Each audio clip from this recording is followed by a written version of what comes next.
Drama serial ए इश्क जुनून की नेक्स्ट एपिसोड में आप लोग देखेंगे कि ये राहिम जो जेल से रिहा हो गया है, मगर वो खुद गर्ज नहीं बना अभी तक, बल्कि वो एमन को इंसाफ दिलाने की खातिर एड़ी चोटी का जोर लगा रहा है कि कसूर तो मेरे अपने ही भाई का है ना, तो कोई और इसकी सजा क्यों भुगते भाई। और खास तौर पर जिस तरह से एमन के घर पर पथराव होता है, राहिम तो उसके लिए और भी ज्यादा फिक्रमंद हो जाता है। उसने तो अपना नाम छुपा कर एमन के घर वकील भी भेजा है, मगर उसके वालिदैन चाहते ही नहीं है। हालांकि उसने तो कह भी दिया है कि भाई मैं फ्री में काम करूंगा, मैं आपसे कोई फीस नहीं लूंगा, लेकिन उसकी माँ ने तो साफ साफ उसको सुना दिया कि भाई एमन अब तुम क्या चाहती हो, तुम्हें इंसाफ दिलाने की खातिर हम सब लोग सूली पे लटक जाएं क्या। एमन अपने वालिदैन को समझाने की कोशिश करती है कि भाई जमाल ने उसकी जान लेने की कोशिश नहीं की। यूँ देखते ही देखते ये मामला और से और बिगड़ता चला गया है, क्योंकि मीडिया वालों तक ये खबर पहुंच चुकी है, तो वो मिर्च मसाले लगाकर अब अपनी आवाम को दिखा रहे हैं, जिसकी वजह से ये मामला बहुत ज्यादा खराब हो गया। तो ऐसे में राहिम, जिससे बिल्कुल भी बर्दाश्त न हुआ, आखिरकार एमन के घर आ जाता है। अपनी सफाई पेश करने के लिए उसे कहता है कि मैं तुम्हारे साथ हूँ, मगर वहाँ पर और लोगों का हजूम एक बार फिर से जमा हो जाता है। तो जिस तरह से पहले जमाल ने तमाशा लगाया था, इस बार तो वो जेल में है, लेकिन वहाँ पे मौजूद लोगों ने उसकी कसर पूरी कर दी। और फिर देखते ही देखते यहाँ पर पुलिस भी आ जाती है, मीडिया वाले भी आ जाते हैं और एमन को गिरफ्तार करके अपने साथ ले जाते हैं। मीडिया अलग सवाल करने लगता है, और इससे पहले तो औरतों ने अजीब तमाशा वहाँ पर लगाया होता है। कभी एमन के सर पे से दुपट्टा खींच रही है, कभी कुछ कर रही है, उसके किरदार पर इतनी तोहमतें लगाती हैं। ये सब देख कर राहिम से बिल्कुल भी बर्दाश्त न होता है, और वो सोच लेता है कि मुझे अब एमन को बचाने के लिए जो कुछ करना पड़े मैं करूंगा। राहिम ही तो है जो एमन को बचा रहा है, और यही राहिम ही पुलिस से उस एमन को भी बचा लेगा। मगर इधर राहिम के वालिद अली नवाज साहब हैरान है कि आखिर कौन सपोर्ट कर रहा है। वो फारूक से भी बात करते और बिल आखिर उन्हें पता चल ही जाता है कि इसके पीछे राहिम का ही अपना हाथ है। और उधर माहीन के वालिद ने तो जैसे राहिम से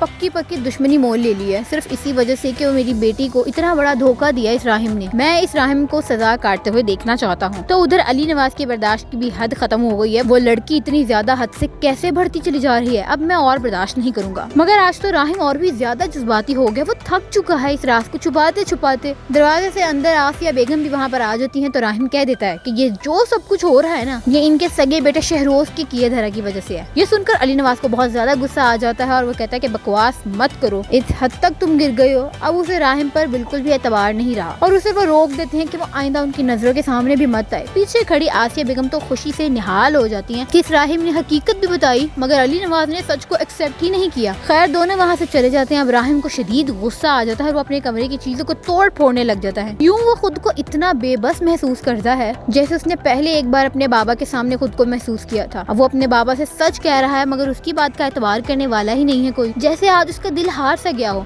अब आसिया बेगम जो बहुत ज्यादा खुश होती है, लेकिन इतना भी नहीं जब तक वो उस एमन और जमील की बला से जान न छुड़वा लें। तो उधर माहीन के वाले जो कि राहिम को बेनकाब करने की कोशिशों में बिला वजह के लगे हुए हैं, मगर बीच में मारी गई तो ये एमन, जिसे ना तो इंसाफ मिला बल्कि उल्टा उस पर बहुतान ही लग गए, और जेल की सलाखों के पीछे भी चली गई। ऐसे में व्यूअर्स, आपको क्या लगता है कि क्या एमन को याद आ सकेगा? उसकी दिमागी हालत कब ठीक होगी? उसे कब याद आएगा कि ये सब कुछ करने वाला कौन है असल में? हमें कमेंट सेक्शन में जरूर बताइएगा। ऐसे और बहुत सारे रिव्यूज के लिए गॉसिप शॉट्स को सब्सक्राइब करना ना भूलिएगा।